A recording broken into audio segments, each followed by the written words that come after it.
Hey, Steve, Okay, how how's you it doing, going there Darren? today? Good. How you doing, buddy? Great, thank you very much. Long time fan. I watched every episode of Oh, thank you. Sullivan and Son, so if that doesn't say anything, I don't know what does. Well, I already love this interview a lot more than my last one, so I appreciate that. Well, congratulations on the opening act. When did you actually finish the movie? Because obviously, comedy clubs don't look like that right now, unfortunately. That's true. That's very true. Comedy clubs just don't exist for the most part, unless you live in a red state, I guess, these days. But yeah, well, the film basically, it's funny. After Sullivan and Son, that's kind of when I was back on the road writing, thinking about what I would want to write next. And I just happened to think, okay, what's the one film I'd want to see?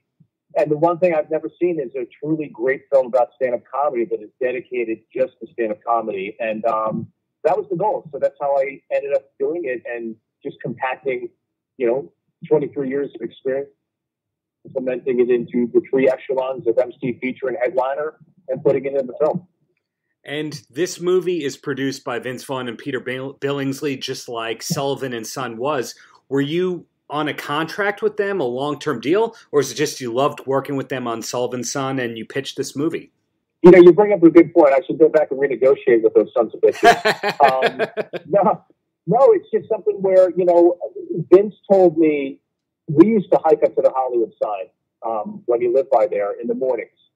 We just get an exercise in, start our day that way, and just kind of talk about goals. And he said, you should really write something for yourself, unless they make a Riverdance Taekwondo movie, Steve. You're kind of out of luck. Yeah. So I took his advice. I wrote Sullivan and Son. It was the first thing I'd ever written, and I gave it to him. And he said, "Hey, this is pretty good. There's some bones here. Let's work on it."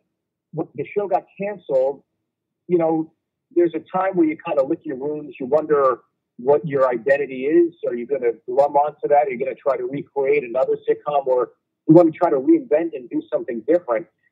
And so that was kind of the thought process. And I just wrote it on a whim to see if I could just even write a screenplay. And I gave it to Vince, and he goes, again, same thing. He's like, "Wow, this is pretty good. And there's some good bones here, but we got to work on it." And we spent another 6 to 8 months. Basically, I'd go on the road and work on it. I come back Sunday, Monday, Tuesday, and they'd give me notes. And that was the process for 6 to 8 months. And then after that period of time, we felt it was good enough to go out, and we got financing pretty quickly on the film.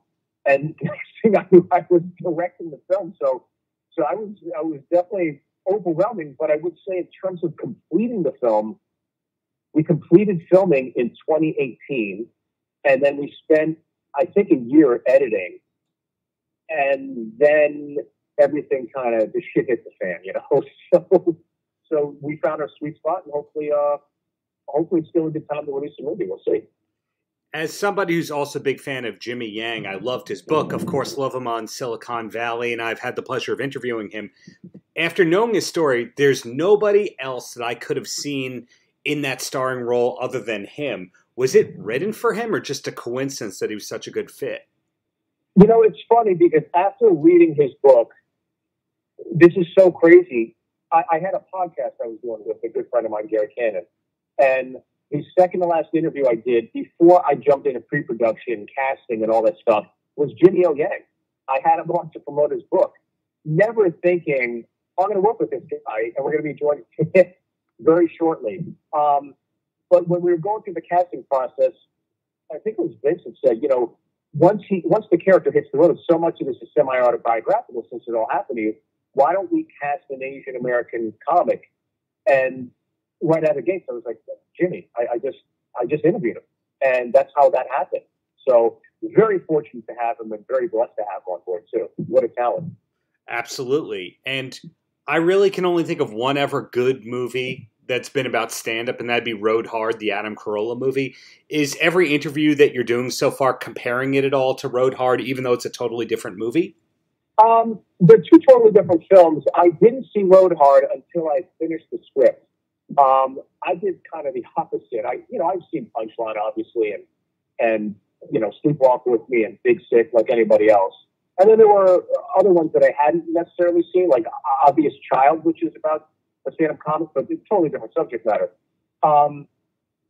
Yeah, I thought Road Hard was really, really fun, but I personally don't want to watch, if I was to analogize it, I wouldn't want to watch a film about a 50-year-old driving home from Vegas. I want to watch a film about a 20-year-old driving to Las Vegas. That's more exciting to me. And that was always kind of the mindset I had. I was like, yeah, you could slot it in a different age group, then it becomes a different film. But if you're in your 20s and you have that blind optimism and stand-up comedy is romantic to you, that's the exciting part. So I wanted to go back to those early years.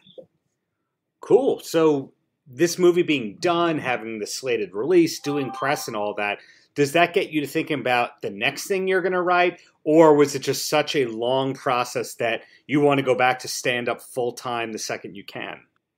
No, I love stand-up, but obviously, even if I wanted to, I couldn't get right back into stand-up. But I've written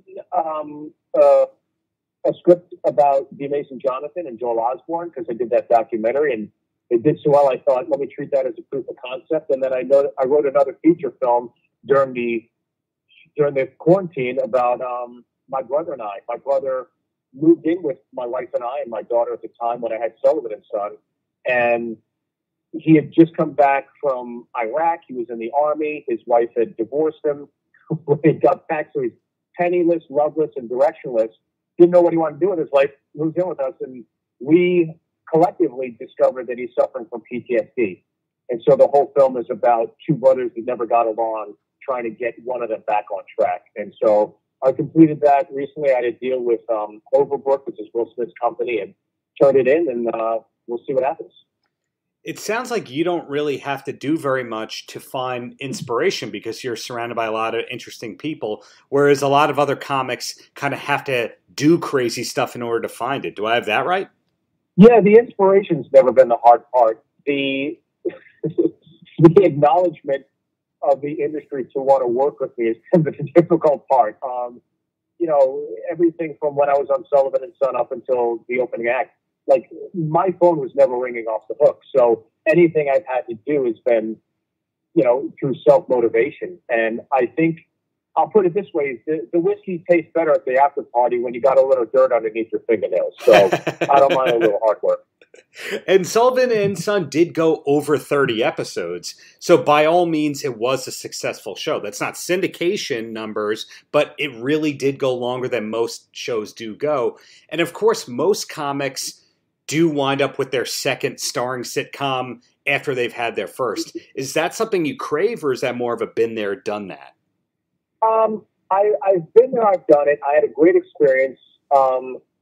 It was nothing short of a dream come true. You pack your bags and you move to Los Angeles in the hopes, like TV's Big Adventure, where you crash the gates of Warner Brothers and you experience all the bedlam that is show business. And I never once took it for granted. I never once ever got to that set or pulled into that security gate and flashed my badge and thought, today, never.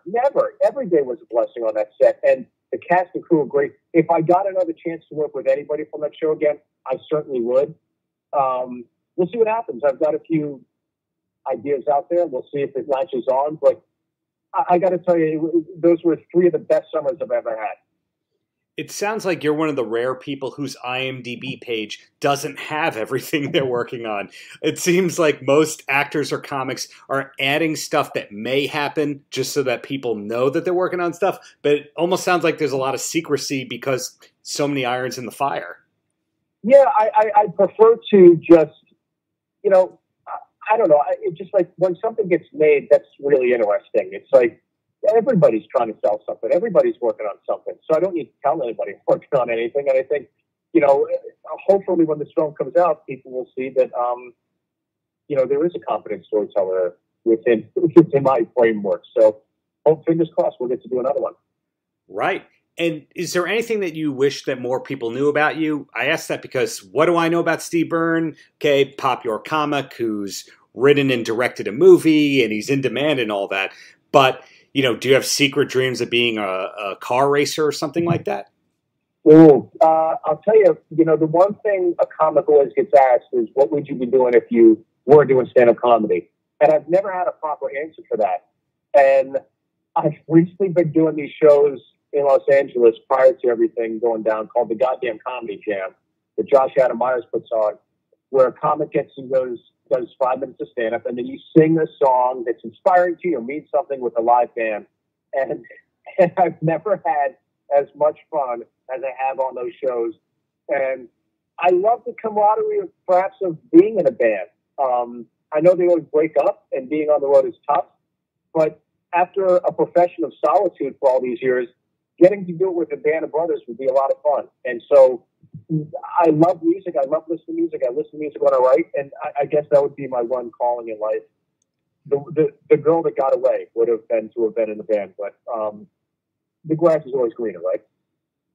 Yeah, absolutely. In the case of having to sing, what are your go-to songs? For some reason, I'm getting Van Halen vibes from you. Oh, God. Well, Van Halen, for sure. 5150, I wore that tape out when I was a kid. But Mr. Brightside by the Killers, Don't Look Back in Anger by Oasis, those are my two go-tos constantly. I absolutely love those songs. I'm good friends with the Impractical Jokers. They asked me to open for them. So I did this UK tour. And at the end of my set, I get off stage and I walk to the back of the floor of like the O2 Arena. So you got 16, 17,000 people. And I'm like, we're here to have a good time tonight. I'm Asian American, I'm Korean, so you know I love karaoke. So we're going to sing a song together. And I put 3 songs up on the screen, and 2 of them were a joke, and one of them was Mr. Brightside. And by the time I got to, we'd sing it collectively, and I have people on the screen singing with me. I take somebody's beer, I chug it, I give him the mic, he'd be singing. And by the time I got to stage, the chorus hits in. The place is going bananas. The Joker's come out. The audience is losing, and it is literally the funniest time I've ever had on stage. That adrenaline is 10 times the value of any joke I've ever done, and it's the one thing I wish I could have done. But I did it though, so fuck it. I'm happy. And did it at the O2 Arena, mind you. Wow. So. I did it at the O2, and I never had a cocaine problem, so I'm good. 2 quick questions, and then you are a free man, Steve. And the first one is, you've been inside, like all of us, most of this year, more than any other year of your life. Do you have a favorite TV show recommendation you can pass along? Oh, God. My favorite TV show is The Curse of Oak Island. I absolutely love that show, and I can't wait for it to come back on the air. It's about 2 brothers from Michigan that have heard this myth of this buried treasure off the coast of Nova Scotia. There's a little island. And so it's Oak Island. They go there. And the last 7 years, with technology, they keep discovering new and crazy things. And it really is a true life mystery. And I love conspiracy theories and all that stuff. And this goes down the rabbit hole of Knights Templar, perhaps French pirates brought it there. There's all these different conspiracy theories, and I love history. So it's really a great show, and everybody collectively on that show just seems like a genuinely nice person. So I highly recommend that show. That was off my radar. Thank you. I'll check that out. And the closer is, any last words for the kids? Any last words for the kids? Oh, Jesus. Don't watch my comedy, because it's got a lot of bad words in it. As my daughter says. Well, nonetheless, congratulations again on this great movie, and looking forward to seeing what's coming next from you. Keep up the greatness there. Yeah, and I appreciate it. I appreciate the conversation, and best to you and your family. Thanks. Likewise, Steve. Take care. Paltrocast.